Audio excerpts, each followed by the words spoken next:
बिस्मिल्लाहिर्रहमानिर्रहीम। अस्सलामुअलैकुम। मैं हूं सफिया खान और मैं हूं हमजा अशरफ। शामिल करते हैं हेडलाइंस। शहर बेमिसाल में डाकू बेलगाम कोरंगी में सफाक लुटेरों ने चलती बाइक को धक्का दिया। शहरी गंदे पानी में जा गिरा। डाकुओं ने शहरी से कीमती सामान और रकम लूटी और फरार हो गए। डाकू अब तक गिरफ्तार न हो सके। तोशाखाना रेफरेंस, बड़े लोग बड़ी मुश्किल में आ गए। जरदारी और गिलानी पर 9 सितंबर को फर्दे जुर्म लगेगी। साबिक सदर की पेशी में बिलावल और आसवा वालिद के साथ साथ रहे। नवाज शरीफ को इश्तिहारी करार देने की कार्रवाई 25 अगस्त तक मौखर। जरदारी की आइंदा समात पर हाजिरी से इस्तिस्ना की दरख्वास्त मुस्तरद। अदालत ने कह दिया फर्दे जुर्म के लिए जरदारी खुद पेश हों।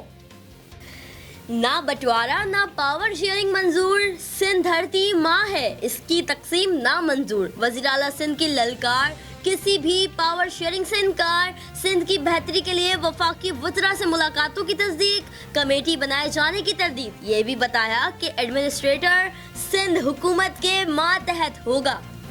पीपल्स पार्टी से हाथ मिलाना कड़वा घूट करार। बेहतरी ना आई तो डंडा मौजूद है। खुर्रम शेर जमान की वार्निंग। शहबाज गिल का भी सख्त रद्द अमल। कहा मुराद अली शाह साहब को पता चल चुका है, आप काम ऐसे नहीं चलेगा। आपको कराची का फंड नहीं खाने देंगे। मीठी चीनी की कड़वी कीमत। पेशावर में कीमत 110 रुपए फी किलो तक जा पहुंची।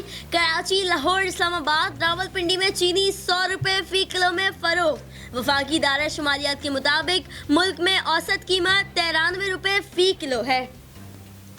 लाइन पर आने की धमकियां दी जा रही हैं। पूरे खानदान को गिरफ्तार कर ले मगर मौकिफ नहीं बदलेंगे। एहतसाब अदालत के बाहर बिलावल भुट्टो जरदारी फट पड़े। कहा जाली हुकूमत नहीं चल सकती। आज आसिफ अली जरदारी के वकील को दूर रखकर क्या छुपाने की कोशिश की जा रही थी। आप आसिफ अली जरदारी से इतना डरते हैं?